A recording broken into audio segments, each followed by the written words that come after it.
ನನ್ನ ಗಾಡಿ ಲಿಫ್ಟ್ ಇರೋ ಕಾರಣ ನೀವು ಒಬ್ಬರೇ ಲೋಡ್ ಮಾಡ್ಬಿಡ್ಬೋದು. ಬನ್ನಿ ನಿಮ್ಗೆ ತೋರಿಸ್ತೀನಿ ಅದು ಹೆಂಗೆ ಅನ್ಲೋಡ್ ಮಾಡೋದು ಅಂತ. ನನ್ನ ಗಾಡಿ ಈಗ ತಾನೇ ಗಾಡಿ ಕೊಟ್ಬಿಟ್ಟೆ, ಹೊಡ್ತಾ ಇದ್ದೀನಿ. ಆನ್ ದ ವೇ ಹೋಗ್ತಾ ಇದೀನಿ ಕುಂಬ್ಳಗೋಡ ಹತ್ರ. ಆಕ್ಚುಲಿ ತುಂಬಾ ಲೇಟ್ ಆಗೋಯ್ತು. ಆಕ್ಚುಲಿ ನೋಡ್ತಾ ಇರಬಹುದು ಮನೆ ಹತ್ರನೇ ಬಂದ್ಬಿಟ್ಟಿದೀನಿ. ಎಲ್ಲೂ ವಿಡಿಯೋ ಮಾಡಕ್ಕಾಗಿಲ್ಲ ಆಕ್ಚುಲಿ ಇಲ್ಲಿಂದ. Hi friends, very good morning. Welcome back to SP brothers YouTube channel. ಮತ್ತೆ ನಿಮ್ಗೆಲ್ಲ ಒಳ್ಳೆ ಕಂಟೆಂಟ್ ಸಿಗ್ತಲ್ಲ ಅಂತ ಗೊತ್ತಾಯ್ತು. ಡೈಲಿ ಫಾರಮ್ ಆಯ್ತಾ ಮನೆ ಆಯ್ತಾ ಬರೀ ಅಷ್ಟೇ ನಿಮ್ಗೆ. ಬಟ್ ಏನ್ ಮಾಡೋದು, ನನ್ನ ಲೈಫೇ ಅಷ್ಟು. ಫಾರಮ್ ಆಯ್ತಾ ಮನೆ ಆಯ್ತಾ ಇಲ್ಲ ಆಟೋ ಆಯ್ತಾ ಅಷ್ಟೇ ನಂದು. ನೆಕ್ಸ್ಟ್ ಒಳ್ಳೊಳ್ಳೆ ಮುಂದಕ್ಕೆ ಹೋಗ್ತಾ ಹೋಗ್ತಾ ಒಳ್ಳೊಳ್ಳೆ ಕಂಟೆಂಟ್ ಕೊಡ್ತೀನಿ ಅಂತ ಹೇಳ್ತಾ ನೆಕ್ಸ್ಟ್ ಈಗ ನಾನೊಂದು ಮೈಕ್ ಬೇರೆ ತಗೋಬೇಕು. ಅಷ್ಟೊಂದು ದುಡ್ಡಿಲ್ಲ, ಬಟ್ ಅದ್ರ ಟ್ರೈ ಮಾಡ್ತೀನಿ. DJ ಮೈಕು ಇಲ್ಲ ನಾರ್ಮಲ್ ಯಾವ್ದಾರು ತಗೊಳಕ್ ಟ್ರೈ ಮಾಡ್ತೀನಿ. ಮೈಕ್ ಇಲ್ದಿರೋ ಕಾರಣ ಸ್ವಲ್ಪ ವಾಯ್ಸನ್ನು ಡಿಸ್ಟರ್ಬೆನ್ಸ್ ಇದೆ, ಮತ್ತೆ ಕ್ಲಿಯರೆನ್ಸ್ ಆಗಿಲ್ಲ ವಾಯ್ಸು. ನೋಡೋಣ ಮುಂದೆ ಒಂದು 20-25ನೇ ತಾರೀಕು ಒಳಗಡೆ ತಗೋಣ ಅಂತಿದ್ದೀನಿ. ಮತ್ತೆ ನೋಡೋಣ ಬನ್ನಿ. ಈಗ ಆ್ಯಕ್ಚುಲಿ ಈಗ ಕದಮಾಗಿ ಬಂದಿದ್ದೀನಿ. ಬನ್ನಿ ಈಗ ಹೊರಡೋಣ. ಒಳಗಡೆ ಟೈಮ್ ಆಗಿದೆ ಈಗ. ನಂದೊಂದು ಎಂಟರ್ ಬೈಕ್ ಇತ್ತು, 155 ಬೈಕ್. ಹಿಂಗೆ ನಮ್ಗೆ ಇಟ್ಬಿಟ್ಟು ಒಬ್ರು ಕೊಟ್ಟಿದ್ದೆ, ಡೌನ್ ಪೇಮೆಂಟ್ ಕೊಟ್ಬಿಡಿ ಅಣ್ಣ, 15,000 ನೀವೇ ಇಟ್ಕೊಬಿಡಿ ಅಂತ ಕೊಟ್ಟಿದ್ದೆ. ಬಟ್ ಆ ಅಪ್ಪ ಕೊಡ್ಲಿಲ್ಲ. ಅದಕ್ಕೆ ಇನ್ನೊಬ್ರಿಗೆ ಸೇಲ್ ಮಾಡ್ತಾ ಇದೀನಿ. ಆನ್ ದ ವೇ ಅಲ್ಲ ಸಾರಿ, ಆಲ್ರೆಡಿ ಗಾಡಿಗೆ ಹಾಕೊಂಡಿದ್ದೀನಿ, ಲೋಡ್ ಮಾಡ್ಕೊಂಡಿದ್ದೀನಿ. ನನ್ನ ಗಾಡಿ ಲಿಫ್ಟ್ ಇರೋ ಕಾರಣ ನೀವು ಒಬ್ಬರೇ ಲೋಡ್ ಮಾಡ್ಬಿಡ್ಬೋದು. ಬನ್ನಿ ನಿಮ್ಗೆ ತೋರಿಸ್ತೀನಿ ಅದು ಹೆಂಗೆ ಅನ್ಲೋಡ್ ಮಾಡೋದು ಅಂತ. ನನ್ನ ಗಾಡೀಲಿ ಎಷ್ಟು ಈಸಿ ಅಂದ್ರೆ, ಎಂತ ಬೈಕ್ ಆದ್ರೂ ಸರಿ ಆರಾಮಾಗಿ ಎತ್ಬೋದು. ಬೈಕ್ ಇರ್ಲಿ. ಆಕ್ಚುಲಿ ಒಂದ್ ಟೈಮಲ್ಲಿ ಗಾಡಿ ಊತ್ಕೊಂಡಾಗ ಒಂದು ಬುಲೋರಾ ಗಾಡಿನೇ ಎತ್ಪಡಿದೀನಿ ಹಿಂದ್ಗಡೆ ರಿವರ್ಸ್ ಹೊಡೆದ್ಬಿಟ್ಟು ಈ ಗಾಡಿ ಲಿಫ್ಟ್ ಅಲ್ಲಿ. ಅಷ್ಟು ಹೈಡ್ರಾಲಿಕ್ ಪವರ್ ಇದೆ.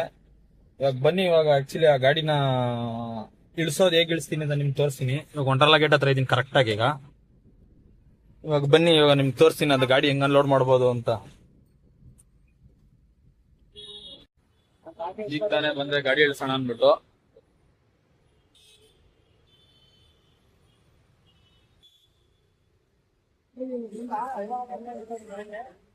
ಹೆಂಗೆ ಚೆನ್ನಾಗಿ ಇಳಿಸ್ತೈತ ಗಾಡಿ? ಚೆನ್ನಾಗಿ ಇಳಿಸ್ತಾ ಇದೀನ ಗಾಡಿ.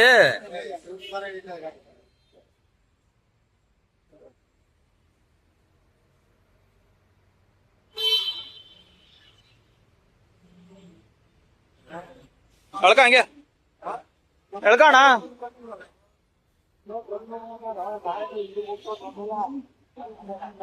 ಎಳ್ಕ ಹಿಂದೆ. ಶಕ್ತಿ ಇಲ್ಲ ಗೊತ್ತಾಯ್ತು. ಎಳ್ಕ ಹಿಂದಕ್ಕೆ.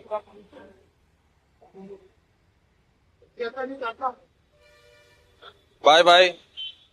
ಗಾಡಿ ಸೇಲ್ ಮಾಡ್ತಾ ಇದ್ದೀನಿ. ಲಾಸ್ಟ್ ನಮ್ ಗಾಡಿ ಸೋಲ್ಡ್ ಔಟ್. ಇಷ್ಟು ದಿನ ಬೇರೆಯವ್ರು ಕೊಟ್ಟಿದ್ದೆ, ಕಾಸು ಹೋಗ್ಬಿಟ್ಟು ಕಾಸು ಕೊಟ್ಟಿಲ್ಲ. ಅದಕ್ಕೆ ಬೇರೆಯವ್ರಿಗೆ ಕೊಡ್ತಾ ಇದ್ದೀನಿ. ನೋಡಿ ನಾನು ಲಿಫ್ಟ್ ಹೀಗೆ ಎತ್ತೋದು.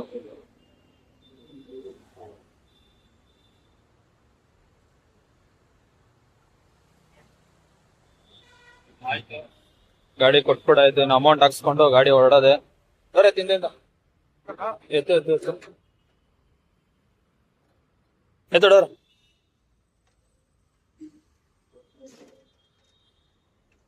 ಸಾಕಿರು ಸಾಕ್ಬಿಡು, ಅದೇನು ಹಾಕ್ಬಿಡ ಬಿಡು. ಬನ್ನಿ ಅಮೌಂಟ್ ತೀಸ್ಕೊಳ್ಳೋಣ, ಹೊಡೋಣ. ಇಲ್ಲ ಅಣ್ಣ, ಕಾಸು ಹಾಕೊಂಡು ಹೊಡ್ತೀನಿ. ಬನ್ನಿ ಅಮೌಂಟ್ ಹಾಕ್ಸ್ಕೊಂಡು ಇಲ್ಲಿಂದ ಬೇಡೋಣ. ಫಸ್ಟ್ ಟೈಮ್ ಆಯ್ತೀವಲ್ಲ, 11:45 ಆಯ್ತಾ ಬತ್ತು. ಈಗ ತಾನೇ ಗಾಡಿ ಕೊಟ್ಬಿಟ್ಟೆ, ಹೊಡ್ತಾ ಇದ್ದೀನಿ. ಆನ್ ದ ವೇ ಹೋಗ್ತಾ ಇದೀನಿ ಕುಂಬ್ಳಗೋಡ ಹತ್ರ. ಆಕ್ಚುಲಿ ತುಂಬಾ ಲೇಟ್ ಆಗೋಯ್ತು.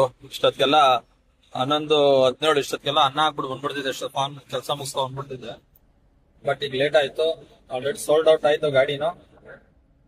ಆಕ್ಚುಲಿ ಗಾಡಿಗೆ ಬಾಯ್ ಹೇಳ್ತಾ ಬರ್ತಾ ಇದೀನಿ. ಏನು ಮಾಡೋದಲ್ಲ, ಫುಲ್ ಲಾಸ್. ತಗೊಂಡವನ್ ಮಾತ್ರ ಚಾನ್ಸ್ ಪ್ರೈಸ್, ಕೊಟ್ಟಿರೋನು ನಾನು ಫುಲ್ ಲಾಸ್. ಬಟ್ ಏನು ಮಾಡಕ್ಕಾಗಲ್ಲ, ನನ್ ದುಡ್ಡು ಬರಲ್ಲ ರಿಟರ್ನ್. ಅದು ಗಾಡಿ ಯಾರಿಗೋ ಕೊಡ್ಸಿದ್ದೆ, ಅದೇನೇನೋ ಆಯ್ತು. ಬಟ್ ಇರ್ಲಿ, ಅದಕ್ಕೋಸ್ಕರ ಗಾಡಿನ ಕೊಟ್ಬಿಟ್ಟಿದ್ದು. ಮತ್ತೆ ಬನ್ನಿ ಫಾರಂ ಹತ್ರ ಹೊರಡೋಣ. ಟೈಮ್ ಆಗ್ಬಿಡಿದ್ ಇವಾಗಲೇ ಸಿಕ್ಕಾಬಿಟ್ಟೆ. ಇವಾಗ ಕೆಲಸ ಬೇಗ ಮುಗಿಸ್ಕೊಳ್ಳೋಣ. ಈಗ ನಮ್ಮ ಅಮ್ಮ ಬೇರೆ ಫೋನ್ ಮಾಡ್ತಾವ್ರೆ. ಹೋಗಿ ಅಂತ ಬೇರೆ ಫುಲ್ ಬೇರೆ ಹೇಳ್ಬಿಟ್ಟಿದ್ದೀನಿ. ಫಸ್ಟ್ ಬನ್ನಿ ಹೋಗೋಣ ಫಾರಂ ಅಂತ ಹೇಳ್ತಾ ಕುಂಬ್ಳಗೋಡದ್ರ ಇದೀನಿ. ಬನ್ನಿ ಓಡೋಣ, ಟೈಮ್ ಆಯ್ತು ಈಗಲೇ. ಅಪರೂಪಕ್ಕೆ ನಮ್ಮ ಅಣ್ಣ ನನ್ನ ಫಾರಂ ಹತ್ರ ಬಂದವನೆ. ಯಾಕೋ ಬಂದಿದ್ ವಿಶೇಷ ಏನೋ? ಕಳ್ತನ ಮಾಡಕ್ಕೆ. ನಂದಿ ಕಳ್ತನ ಮಾಡಕ್ಕ? ನಂದಿ ಕಳ್ದ್ರೆ ಎಲ್ಲ ಹುಡ್ಕಂಗಿಲ್ಲ, ಇದೆಯಲ್ಲ ಮಳೆ ಬರಂಗೈತಲ್ಲ. ಬಾ ಯಾಕೆ ಹೋಯ್ತೈತೆ ರಿಟರ್ನ್?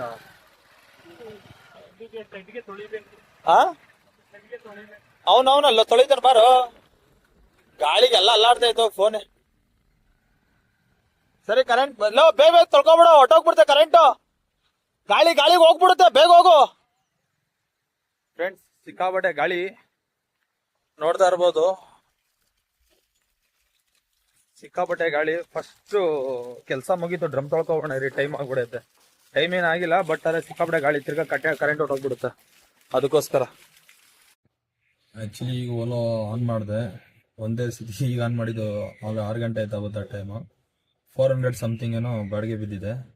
ಅದಕ್ಕೆ ಎಲ್ಲೇ ಪಿಕಪ್ ಪಾಯಿಂಟಿಗೆ ಬಂದಿದ್ದೀನಿ ಈಗ. ಮತ್ತೆ ಪಿಕಪ್ ಪಾಯಿಂಟ್ ಮಾಡ್ಕೊಂಡು ಎಲ್ಲಿಗೆ ಹೊಡ್ತೀನಿ ಅಂತ ಹೇಳ್ತೀನಿ. ಆ್ಯಕ್ಚುಲಿ ಅಲ್ಲಿಗೋಗಿ ವಿಡಿಯೋ ಮಾಡ್ತೀನಿ ಎಲ್ಲಿಗೋಗಿದ್ದೀನಿ ಅಂತ. ನೋಡೋರಂತೆ 400 ಸಮಥಿಂಗ್ ಏನೋ. ಅಲ್ಲಿಗೋದ್ಮೇಲೆ ವಿಡಿಯೋ ಮಾಡ್ತೀನಿ ಅಂತ ಹೇಳ್ತಾ ಪ್ಯಾಸೆಂಜರ್ ಬರ್ತಿದ್ದಾರೆ, ನೋಡೋಣ. ಆ್ಯಕ್ಚುಲಿ ನೋಡ್ತಾ ಇರ್ಬೋದು, ಮನೆ ಹತ್ರನೇ ಬಂದ್ಬಿಟ್ಟಿದ್ದೀನಿ. ಎಲ್ಲೂ ವಿಡಿಯೋ ಮಾಡೋಕ್ಕಾಗಿಲ್ಲ. ಆ್ಯಕ್ಚುಲಿ ಇಲ್ಲಿಂದ ಬೊಮ್ಮನಹಳ್ಳಿಗೆ ಹೋದೆ, ಬೊಮ್ಮನಹಳ್ಳಿಯಿಂದ ಮೈಸೂರು ರೋಡ್ ಸರ್ಕಲ್ ಬಂದೆ. ಫುಲ್ ಟ್ರಾಫಿಕ್ ಜಾಮ್ಗೂ ಅದಕ್ಕೂ ಎಲ್ಲೂ ವಿಡಿಯೋ ಮಾಡೋಕ್ಕಾಗಿಲ್ಲ. ಮತ್ತೆ ಗ್ಯಾಸ್ ಇರಲಿಲ್ಲ, ಆ ಕಾರಣನೂ ವಿಡಿಯೋ ಮಾಡೋಕ್ಕಾಗಿಲ್ಲ. ಎಲ್ಲೂ ಸಿಕ್ಕಿಲ್ಲ ಗ್ಯಾಸ್, ಪೆಟ್ರೋಲಲ್ಲೇ ಬಂದೆ. ಅದು ಮತ್ತೆ ನಾಳೆ ಸಿಗೋಣ ಅಂತ ಹೇಳ್ತಾ, ಮತ್ತೆ ಯಾರ್ಯಾರು ಹೊಸ್ದಾಗಿ ನನ್ನ ಯೂಟ್ಯೂಬ್ ಚಾನಲ್ ನೋಡ್ತಿದ್ರು ಎಲ್ಲ ಲೈಕ್ ಮಾಡಿ, ಸಪೋರ್ಟ್ ಮಾಡಿ, ಶೇರ್ ಮಾಡಿ ಅಂತ ಹೇಳ್ತಾ ಬಾಯ್.